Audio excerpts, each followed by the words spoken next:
Very good afternoon, my beloved student and my dear future officers. UPSC prelims 2026 का लगभग 40 days बाकी है। तो इन 40 डेज में आपको कई सारे सब्जेक्ट को रिवीजन करना पड़ेगा यूपीएससी प्रीलिम्स के लिए। तो इंडियन पॉलिटी का एक complete 4 day rapid revision roadmap मैं आप लोगों के लिए लाया हूँ। ये आपका चैनल है civil service 247 Hindi and this is me Shobhan Goswami, advocate of civil service 247। I taught thousands of students like you past few years civil service examination and others competitive exam battlefield। Okay sir. Now UPSC prelims तो sir 24 मई को होने जा रहा है और आज sir 13 अप्रैल 2026 है। तो ये जो 40 डेज अभी बाकी है आपकी यूपीएससी सीएससी प्रीलिम्स में, उनमें कई सब्जेक्ट आपको पढ़ने पड़ते हैं। यूपीएससी सीएससी का जो सिलेबस है उसका ही एक अलग एग्जाम लिया जा सकता है। तो इतने में आप 4 डे में कैसे कंप्लीट करेंगे रिवीजन को फॉर योर प्रीलिम्स एग्जाम 2026, वही आज हम देखेंगे।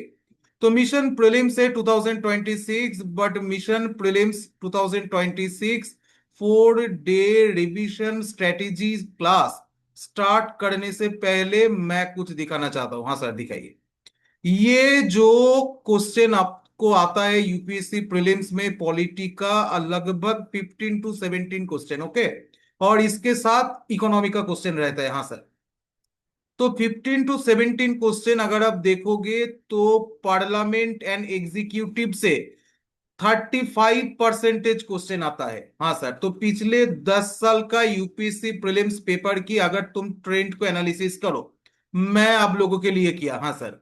तो वहां पे देखा कि सर 35% क्वेश्चन आता है पार्लियामेंट और एग्जीक्यूटिव से। FR fundamental duties, DPSP directive principle of state policy and foundation के ऊपर 30% से ज्यादा क्वेश्चन पिछले 10 साल से आया हुआ है यूपीएससी में। और कॉन्स्टिट्यूशनल बॉडीज जो है उनमें से भी कुछ बॉडीज में से क्वेश्चन आए हुए 20% से ज्यादा। और लोकल गवर्नेंस एंड अदर्स से आपको क्वेश्चन आया है सर टोटल 15% के अराउंड। तो ये 15% है। हाँ सर। तो इसको देख लो, टेंशन की कोई बात नहीं। तो ये 15% है। लेकिन एक मिथ चल रहा है कि सर अगर मैंने कोचिंग नहीं किया तो नहीं होगा। सुनो बेटा, ये जो 15 से 17 क्वेश्चन है इसमें से ये डेटा बोल रहा है, मैं नहीं बोल रहा हूं। हाँ सर। ये डेटा बोल रहा है कि सर ये जो 15 to 17% जो 15 to 17 क्वेश्चन आता है, इसमें से 13 to 14 क्वेश्चन तुम कर सकते हो अगर तुम सेल्फ स्टडी ठीक से किए हुए हो तो। एम लक्ष्मीकांत की बुक तुम पढ़ते हो और स्टैंडर्ड लेवल बुक्स पढ़ते हो, करेंट्स को पढ़ते हो, सब्जेक्ट को समझते हो, तो 13 to 14 क्वेश्चन तुम कर ही सकते हो। बाकी जो 4 MCQs होते हैं, हाँ सर, ये स्टैंडर्ड लेवल होता है। हाँ, ये एमसीक्यू सॉल्व करने के लिए आपको प्रॉपर गाइडेंस की जरूरत होता है, ये मैं मानता हूं। लेकिन 13 to 14 क्वेश्चन तुम कर नहीं सकते, ये हो ही नहीं सकता। तो ये ख्याल दिमाग से निकालो कि सर मैंने तो कई कोचिंग नहीं किया दामी इंस्टीट्यूशन नामी इंस्टीट्यूशन में, तो मेरा पॉलिटी का पेपर नहीं निकलेगा। निकलेगा बेटा, क्योंकि ये जो डेटा है वो कह रहा है कि पार्लियामेंट एग्जीक्यूटिव और जो एम लक्ष्मीकांत की बुक से जो स्टैंडर्ड बुक्स पाए जाते, अगर तुम ठीक से स्टडी किए हो तो ये क्वेश्चन तुम निकल सकते हो। मेरी बात सुनने में तुमको हंसी लग सकती है क्योंकि अब पीआर का जमाना है। सच बात कहो तो सर लोग हंसेगा। Okay sir. तो मस्ट आज हम देखेंगे कि ये जो 40 डेज है, 40 डेज में हम कैसे, 40 डेज में 4 डेज हम कैसे सिर्फ इंडियन पॉलिटी को रिवीजन करेंगे। और ये कंप्लीट रिवीजन होगा प्रीलिम्स के पहले। तो पहले तुम देख लो बेटा historical background, focus on act 1773 पे करो। 1919 को देख लो, 1935 को देख लो, मेकिंग ऑफ इंडियन कॉन्स्टिट्यूशन को देख लो, और प्रियम्बल्स की जो कीवर्ड्स है वो देख लो। ठीक है। Sovereign socialist secular democratic Republic, ये देख लो। Okay sir. और जो कीवर्ड्स आते हैं प्रियम्बल में, इंटर प्रियम्बल तुमको आना चाहिए, equality of status and opportunity तुमको आना चाहिए, fraternity assuring dignity unity of the integration तुमको आना चाहिए। इंटर प्रियम्बल की जो कीवर्ड्स है वो तुम्हें आना चाहिए। और 42nd कॉन्स्टिट्यूशनल अमेंडमेंट भी इसके साथ जोड़ लेना। ये कनेक्ट करके अगर तुम पढ़े हो तो तुम्हें पॉलिटी का 14 क्वेश्चन आएगा। Okay sir. Fundamental rights low hanging fruit है। फंडामेंटल राइट्स आर्टिकल 12 to 35 जो है उसको रिवाइज कर लो। 14, 19, 21 को देख लो और रीड जुरिस्डिक्शन को देख लो। सुप्रीम कोर्ट में आर्टिकल 32, हाई कोर्ट में आर्टिकल 226, ठीक है। और रीड जुरिस्डिक्शन में देख लो हेबियस कॉर्पस, मैंडामास, क्योरेंटो, सर्शियोररी प्रोहिबिशन। इसमें क्वेश्चन आता है कि किसके ऊपर अप्लाई होता है, गवर्नमेंट बॉडी के ऊपर कि पब्लिक के ऊपर कि प्राइवेट एंटिटी के ऊपर, इस पे क्वेश्चन आएगा। और आता है, अगर तुम्हें ठीक तरीके से कॉन्सेप्ट क्लियर है तो तुम क्वेश्चन कर सकते हो। Directive principle of state policy, part 4 of the Indian constitution, yes sir, most important. तो सोशलिस्ट, गांधीयन और लिबरल प्रिंसिपल को देख लो, आर्टिकल 36 to 51। Okay sir. ये ऐसे अगर पॉलिटी पढ़े पढ़े हो तो पॉलिटी में 14 क्वेश्चन आएगा सर, जरूर आएगा। नेक्स्ट, कॉम्प्रिहेंशन करके पढ़ो, कंपैरिजन करके पढ़ो between fundamental right and DPS की DPSP directive principle of state policy और फंडामेंटल राइट्स के अंदर सर कंपैरिजन करके पढ़ो, उसकी तुलना को देखो, कहां पे डिफरेंस आता है देखो, क्यों जस्टिसिएबल बोला गया, क्यों नॉन जस्टिसिएबल बोला गया।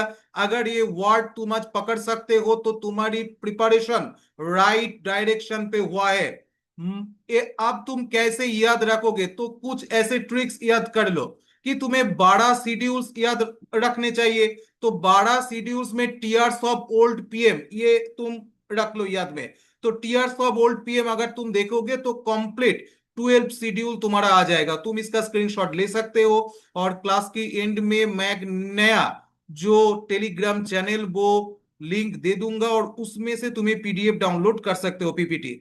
अगर तुम 5 रीड्स को तुम्हें याद रखना है, सर्शियोररी, प्रोहिबिशन, मैंडामास, हेबियस कॉर्पस, क्योरेंटो, तो तुम ऐसे ही याद रख सकते हो, सीपीएम हेडक्वार्टर। Okay sir.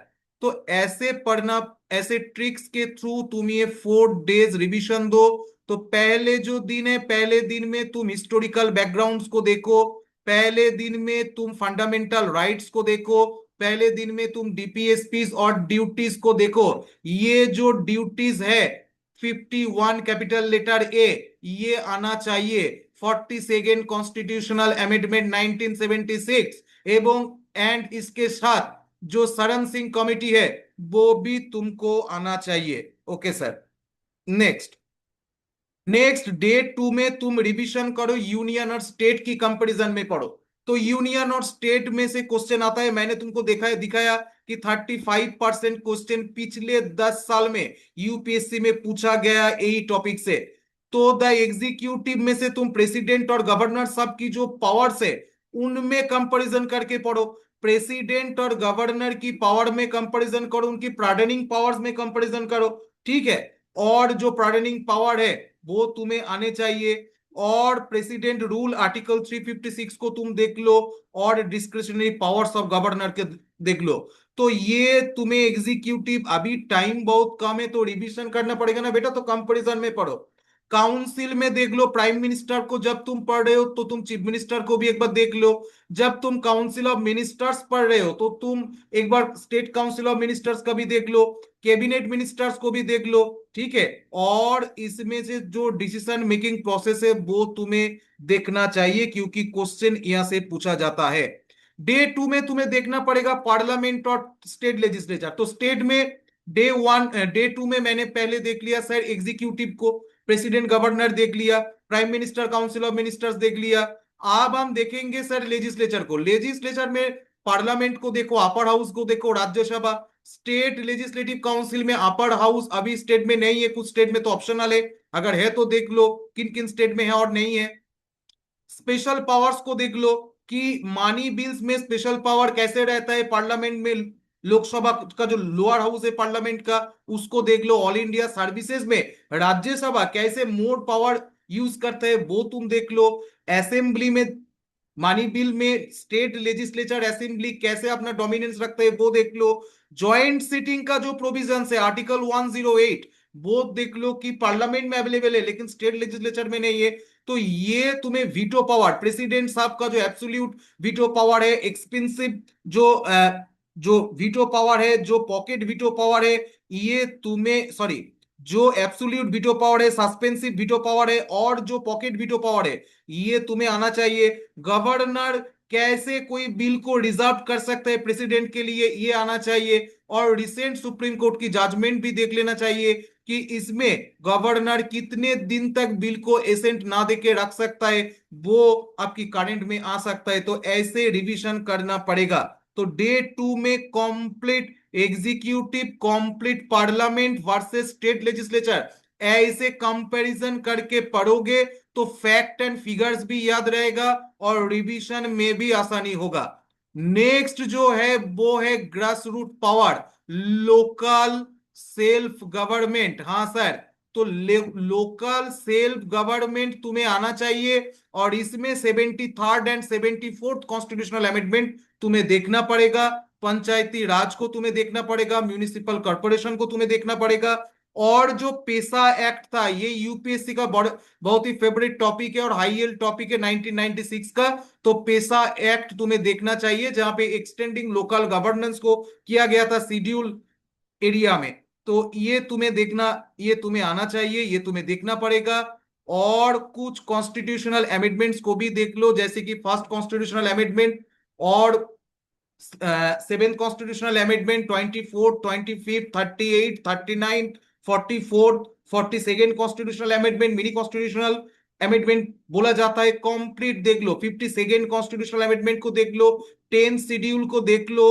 और उसके साथ तुम्हें देखना पड़ेगा बेसिक स्ट्रक्चर डॉक्ट्राइन। तो basic structure Keshavananda Bharati case 1973 24 अप्रैल को जो आया था, लैंडमार्क जजमेंट सुप्रीम कोर्ट के द्वारा, जिस डे को बोला जाता है द डे सेव डेमोक्रेसी, वो जजमेंट तुम्हें देखना चाहिए बेसिक स्ट्रक्चर के लिए। कि बेसिक स्ट्रक्चर में सुप्रीम कोर्ट में बाद में कौन कौन से कॉन्स्टिट्यूशन की फीचर्स को ऐड किया है, कि ये कॉन्स्टिट्यूशन की मूलभूत ढांचा है, ये कॉन्स्टिट्यूशन की मूल आत्मा है, सोल है, तुम्हें आने चाहिए। जैसे कि रूल ऑफ लॉ, जैसे कि पार्लियामेंट्री फॉर्म ऑफ डेमोक्रेसी, जैसे कि तुम्हें जुडिशियल रिव्यू, ये जो इवोल्यूशनरी टॉपिक्स है जो 1973 से आज तक धीरे धीरे ऐड हुआ है बेसिक स्ट्रक्चर डॉक्ट्राइन में, वो तुम्हें आना चाहिए। और कुछ कॉन्स्टिट्यूशनल अमेंडमेंट, जैसे कि मैंने बोला 52 कॉन्स्टिट्यूशनल अमेंडमेंट, 92 कॉन्स्टिट्यूशनल अमेंडमेंट, ये 10 बड़ा मोस्ट इंपॉर्टेंट कॉन्स्टिट्यूशनल अमेंडमेंट तुम्हें आने चाहिए। तो डे 4 का एक बार क्विक रिकैप ले लो। डे 1 में तुम कोर फंडामेंटल राइट्स पढ़ोगे, डीपीएसपी पढ़ोगे, ट्रिक्स को याद करोगे। और डे 2 में तुम एग्जीक्यूटिव और लेजिस्लेटिव को देखोगे, जहां से तुम्हें 35% और 30%, अराउंड 60% क्वेश्चन आ जाएगा। बेटा डेटा बोल रहे पढ़ो, कॉन्फिडेंस से पढ़ो, पीआर की जमाने में मिथ में आके अपनी कॉन्फिडेंस को लूज मत करो। बात समझ में आ रहा है कि नहीं? नेक्स्ट नेक्स्ट हो रहा है डे 3 में जुडिशियरी और लोकल गवर्नेंस को भी देख लो। तो जुडिशियरी लोकल गवर्नेंस ने से क्वेश्चन आता है, सुप्रीम कोर्ट को देखो, हाई कोर्ट को देखो, एपिलेट जुरिस्डिक्शन को देखो।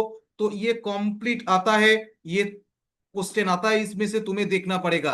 और डे 4 में कॉन्स्टिट्यूशनल बॉडीज को देख लो, नॉन कॉन्स्टिट्यूशनल बॉडीज को देख लो।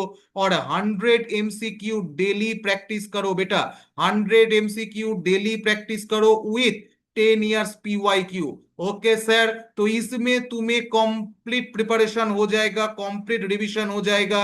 If any question arise in your mind, then just put in comment section, I will always, they are always here to help you. So take care, God bless you, thank you everyone. Jai Hind, always be motivated, be prepared. God bless you everyone.